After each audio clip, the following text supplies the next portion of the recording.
नमस्कार दोस्तों, हिंदी मंजूषा चैनल पर आप सबका स्वागत है। चलते हैं कहानी मंच की ओर। आज की छोटी सी कहानी जो कि पेरेंटिंग से संबंधित है। कहानी का शीर्षक है असली विरासत। ब्रह्म प्रकाश शर्मा जी के चले जाने को अभी 40 दिन भी नहीं हुए थे कि घर की दीवारें उनकी आवाज़ को जैसे अपने अंदर समेटे हुए थी, लेकिन उन आवाज़ों की जगह अब सन्नाटा था। इस सन्नाटे में एक अजीब बेचैनी थी, जैसे किसी ने घर की नींव हिला दी हो। शाम का वक्त था। लिविंग रूम में हल्की पीली रोशनी जल रही थी। टीवी पर पुराना गाना धीमे धीमे बज रहा था। वो शाम कुछ अजीब थी। श्रुति, ब्रह्म प्रकाश शर्मा जी की बहू, किचन से बाहर आई। सोफे पर बैठे अपने पति विनय से बोली, सुनो, क्या पापा ने सच में वसीयत बनवा ली? मैंने सुना है घर ज़मीन सब मम्मी के नाम कर गए हैं। जब तक वो ज़िंदा हैं हम कुछ भी नहीं कर सकते। विनय ने अखबार मोड़ते हुए गहरी सांस ली। हाँ, पक्का किया है। पेंशन भी मम्मी को मिलेगी। मैं समझ नहीं पा रहा। पापा जानते थे हमें खर्च की ज़रूरत है, फिर भी ऐसा क्यों किया पापा ने? सोफे के कोने में बैठी शारदा देवी चुप थी, लेकिन उनके कान सब सुन रहे थे। उनकी आंखें खिड़की के बाहर थी, जहां हल्की ठंडी हवा पेड़ों के पत्तों को हिला रही थी। मन ही मन उन्होंने अपने पति से कहा, शर्मा जी, तुमने सही किया। अच्छा किया जो तुम्हें मुझे किसी के सामने हाथ फैलाने की नौबत नहीं दी। अगली सुबह दरवाजे की घंटी बजी। बाहर 2 लोग खड़े थे, सफ़ेद कुर्ता पायजामा पहने, हाथ में एक निमंत्रण पत्र। विनय ने दरवाज़ा खोला। शक भरे लहजे में कहा, जी क्या काम है? एक ने मुस्कुराते हुए कहा, हम स्नेह आश्रय सेवा केंद्र से आए हैं। क्या शारदा देवी घर पर हैं? मम्मी, वृद्ध आश्रम से लोग आए हैं, शायद चंदा मांगने। बेटे ने अंदर से आवाज़ लगाई। शारदा देवी बाहर आई। दोनों को पहचानते ही उनके चेहरे पर हल्की मुस्कान आ गई। आइए, अंदर आइए, शारदा देवी ने आदर से कहा। एक व्यक्ति ने धीमे स्वर में कहा, हम चंदा लेने नहीं आए बहन जी। ब्रह्म प्रकाश शर्मा जी हमारे केंद्र के मुख्य संरक्षक थे। हम उनकी याद में एक स्मारक बनवा रहे हैं। हम चाहते हैं कि आप अपने हाथों से उसका अनावरण करें। श्रुति की भौहें सिकुड़ गई। उसे तो कभी पता ही नहीं था कि उसके ससुर का किसी संस्था से कोई जुड़ाव था।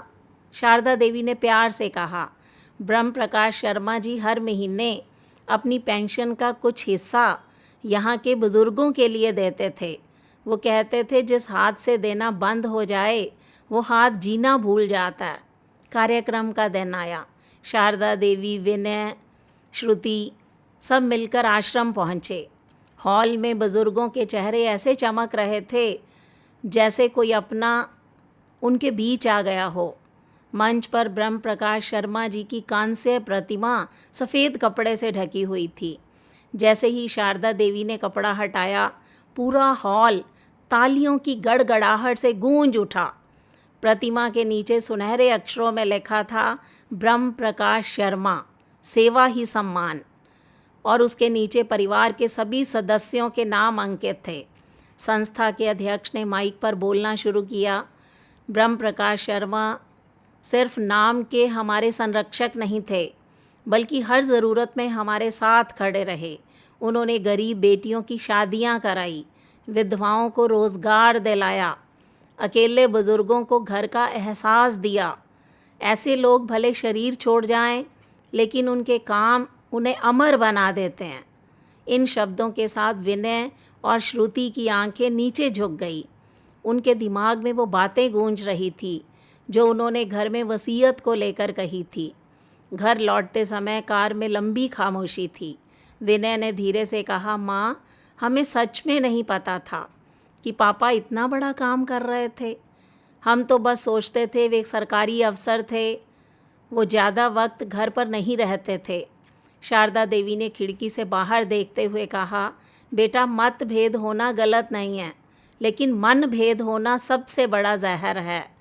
तुम्हारे पिता ने मुझे तुम्हारे सामने कभी मोहताज नहीं बनने दिया, और यही उनकी सबसे बड़ी जीत थी। उस रात विनय माँ के कमरे में आया। उसके हाथ कांप रहे थे, आंखें नम थी।